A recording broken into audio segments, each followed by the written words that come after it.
Hey, everybody, welcome back to the podcast.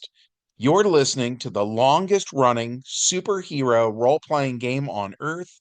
I'm your host, the Game Master, and today we're talking about Terminator versus the New Mutants from the Xavier School for Gifted Youngsters. But before we get into it, smash that like button, make sure you're subscribed, and as always, leave us a comment. We have an awesome community here, and that's thanks to you. So thank you so much for being here. Having said all that, let's dive into it. Prologue to this one takes place in November of 2024 when Laura Kent wins presidential election. The New Mutants all watch this on television.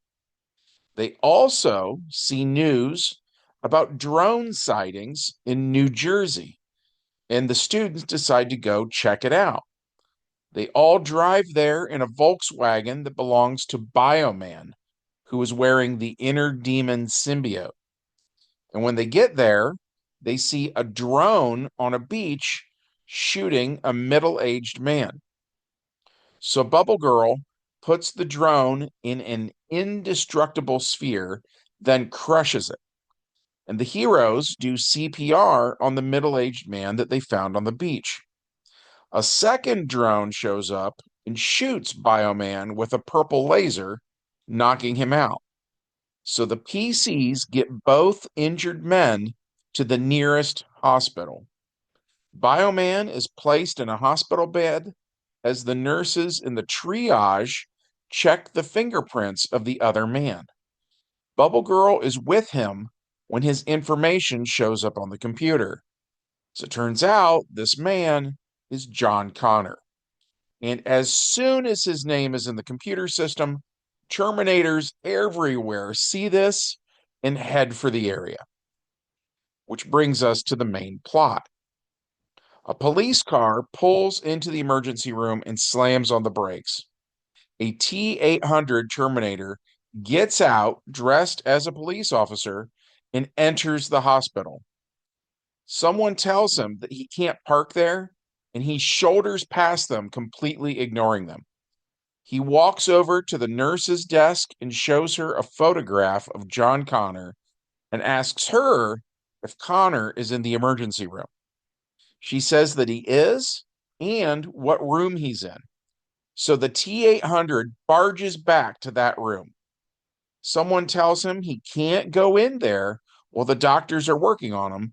And of course, the T-800 ignores the guy. It pulls open the emergency room curtain, and a doctor tells the T-800 to get out. So the T-800 grabs the doctor by the shoulder and tosses him off to the side, then pulls out his sidearm. Bubble Girl puts up an indestructible bubble around John Connor, and the Terminator opens fire. The bullets hit the bubble, then drop harmlessly to the ground. So the T-800 reloads. People run and scream. Axel pulls the fire alarm, setting off the sprinkler system. Then Axel shoots the T-800 with his flame project power.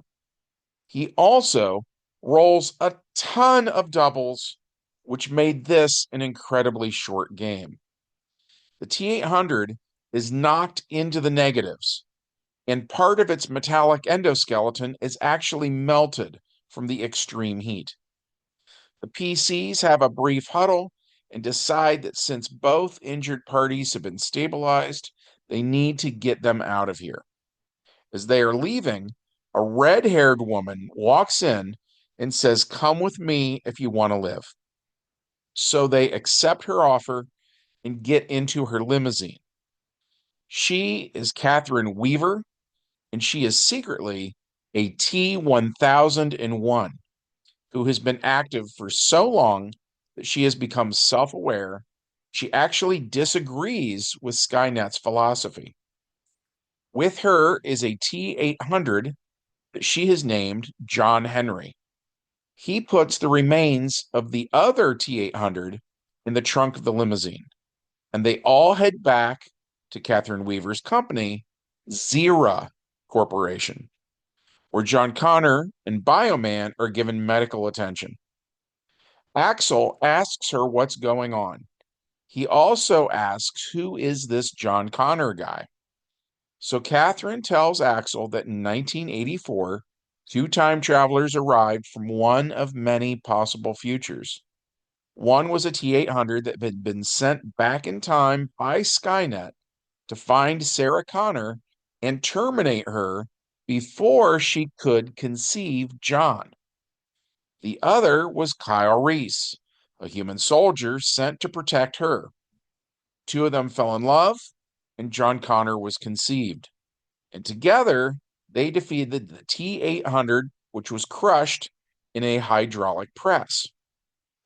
Then in the 90s, a second pair of time travelers were sent back to when John was a kid. This time, a reprogrammed T 800 was John's protector, and a T 1000 had been sent to terminate John.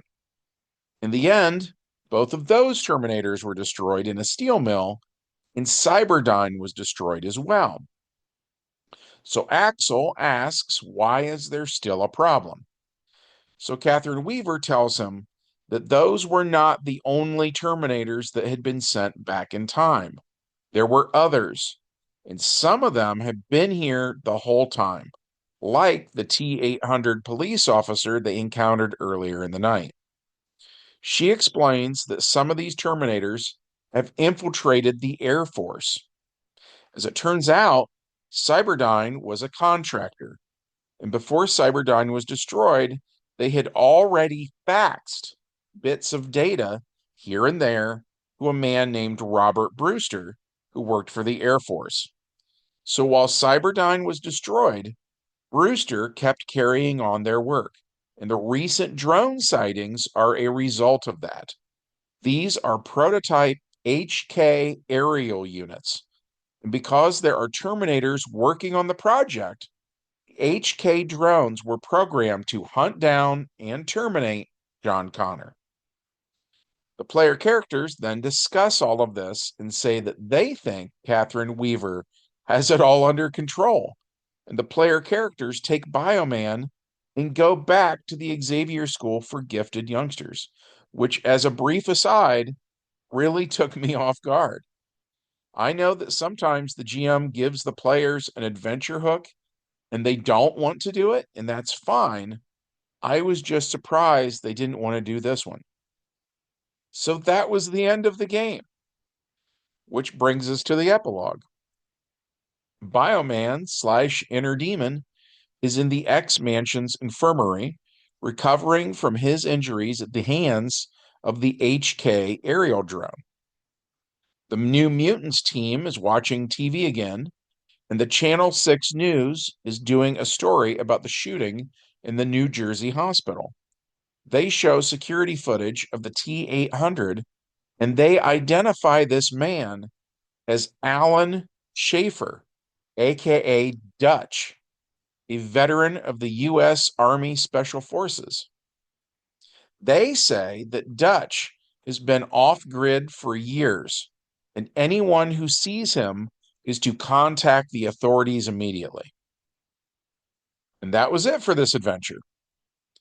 Dutch was, of course, Schwarzenegger's character in Predator. Had the PCs stuck with this one, they were going to learn that the T 800s in my game world had been specifically modeled after Dutch.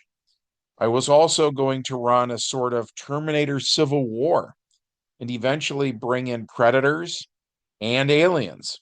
It was going to draw inspiration from a variety of James Cameron stories and would have shown variants of various characters, including the Kyle Reese of 2025. But they didn't go for it. And if they ever change their mind, we can always run these ideas later on sometime.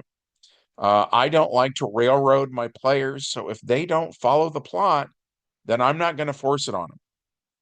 I got to say, feels like it's been a long time, though, since this happened. So I guess that's why I feel so surprised. I asked them some questions after the game. Everyone said they liked the game, and I guess it was more like they just wanted mutant characters to fight mutant villains, which is fine. It just means I'll have to think up some villains for them to fight. But yeah, that was it. That was all we did for this one.